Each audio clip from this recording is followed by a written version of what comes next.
বা এটা কথার কথা না। জান্নাত জিনিসটা, জান্নাত জাহান্নাম জিনিসটা গল্প গুজবের ইস্যু না, সিরিয়াস ইস্যু। হয় জান্নাত নয় জাহান্নাম। আমার সারা জীবন ব্যবসা বাণিজ্য হলো না, ক্যারিয়ার হলো না, চাকরি হলো না। আমি একটা কথা সবসময় বলি, প্রবাসীদের মসজিদগুলোতে বিশেষ করে প্রবাসীদেরকে একটা কথা কমন শুনতে হয়, সেটা হলো তোর পরে বিদেশ যায় তোর চেয়ে বেশি জমি জমা কিনছে কেমনে, তুই কি করলি? হ্যাঁ, একই কথা মায়ের, একই কথা বাপের, বন্ধু বান্ধবের, বউয়ের, সবার একই কথা।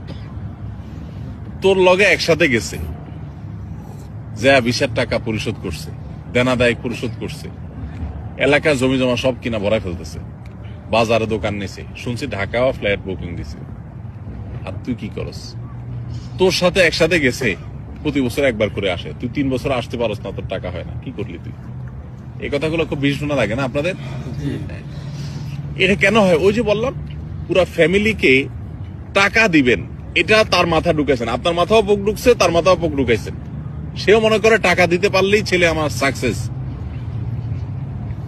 ছেলে আমার সততার পথে থাকতে পারলেই সাকসেস, এটা তার মাথায় ঢুকে নাই, আপনার মাথায়ও সেটা নাই।